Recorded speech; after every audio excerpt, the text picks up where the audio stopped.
বিসমিল্লাহির রহমানির রহিম। আসসালামু আলাইকুম। স্কিলশেয়ার বাংলাদেশ ইউটিউব চ্যানেলের পক্ষ থেকে সবাইকে স্বাগত জানাচ্ছি। আপনারা দেখছেন HTML master course in 2024 in Bangla. আমরা গত ভিডিওতে ডেলটেক পর্যন্ত কমপ্লিট করেছি, তো তারই ধারাবাহিকতায় আজকে থাকবে হচ্ছে সাবটেগ এবং সুবটেগ নিয়ে আলোচনা। তো চলুন শুরু করা যাক আজকের ভিডিওটি। আপনারা যদি সাবটেগ এবং সুবটেগ সম্পর্কে জানতে চান তো সম্পূর্ণ ভিডিওটি কমপ্লিট করুন। ধন্যবাদ সবাইকে। তো চলুন শুরু করা যাক। সাবটেগ এবং সুবটেগ দেখতে কেমন আমরা তার একটা এক্সাম্পল দেখে নেই।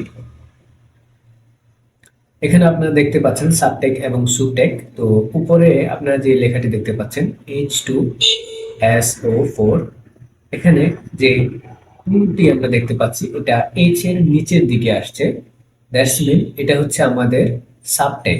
অর্থাৎ আমরা যখন এমনটা চাইবো যে কোনো একটি লেখা আমাদের অন্য একটি লেখার যেমনটা এখানে লেখা আছে আর কি H2 এরকম ভাবে আসুক, তখন আমরা লিখবো হচ্ছে সাবস্ক্রিপ্ট। এটাকে আমরা সাবস্ক্রিপ্টের মধ্যে রেখে দিব। এবং যেটা নিচে দেখতে পাচ্ছেন AU2 প্লাস, এটা যেটা দেখতে পাচ্ছেন এটা হচ্ছে সুবটেগ। আমরা যখন এরকম কোনো কিছু চাইবো তখন আমরা সেটাকে সুবটেগের মধ্যে রেখে দিব। তো চলুন আমরা কাজটি প্র্যাকটিক্যালি দেখে নেওয়া যাক। তো আমি চলে আসলাম আমাদের ভিজুয়াল স্টুডিও কোডে, এবং আমি যেহেতু আপনাদেরকে বোঝাতে যেন একটু শর্টকাটে পারি সেই জন্য একটু সময় বাঁচানোর জন্য কোডটুকু আগে লিখে রেখেছি। চলুন আমরা আগে কোডটুকু একটু বুঝে নেই। এখানে আমি যেটা লিখেছি একটা প্রথমে একটা প্যারাগ্রাফ ট্যাগ নিয়েছি। প্যারাগ্রাফ ট্যাগের মধ্যে আমি H2O এই যে সূত্রটি লিখতে চাচ্ছি। তো প্রথমে প্যারাগ্রাফ ট্যাগের পরে একটা H নিলাম। H এর পরে আমরা আমাদের কাঙ্ক্ষিত যে ট্যাগ সেটা হচ্ছে সাবট্যাগ।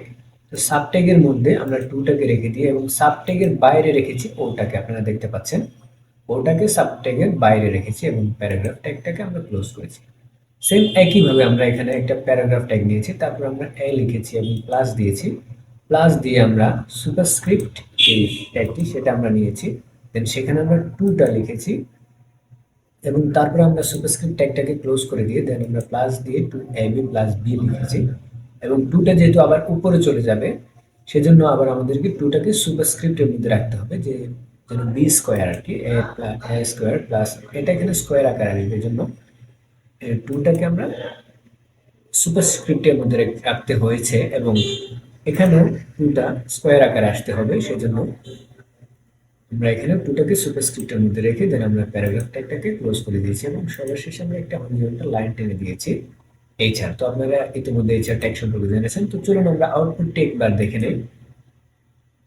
এটাই হচ্ছে আমাদের কাঙ্ক্ষিত আউটপুট। আপনারা দেখতে পাচ্ছেন এখানে যেটা আসছে H2O। আমরা এটাকে একটু জুম করে যদি আপনাদেরকে দেখাই তো আপনারা এখানে দেখতে পাচ্ছেন, তবে এরকমটা আসবে না। এটা আপনাদের জন্য আমি জুম করেছি। দেখুন এখানে এই যে H and 2O, টুটা নিচে চলে আসছে, যেহেতু টুটাকে আমরা সাবস্ক্রিপ্টের মধ্যে রেখেছিলাম। এই যে টুটা নিচে চলে আসছে। এখানে এই দুইটা টুকে আমরা সুপারস্ক্রিপ্টের মধ্যে রেখেছিলাম, এই দুইটা টু উপরে চলে আসছে। আমরা ঠিক যেমনটা চাইছিলাম তেমনটাই আমরা আউটপুট পেয়েছি। তো এতটুকুই ছিল সাবস্ক্রিপ্ট এবং সুপারস্ক্রিপ্ট নিয়ে। আপনার যদি ভিডিওটি ভালো লাগে তাহলে লাইক কমেন্ট করে ভিডিওটি শেয়ার করবেন এবং আমাদের চ্যানেলটি সাবস্ক্রাইব করতে ভুলবেন না আগামী ভিডিও পাওয়ার জন্য। আগামী ভিডিও দেখার আমন্ত্রণ জানিয়ে আজকে এখানে বিদায় নিচ্ছি।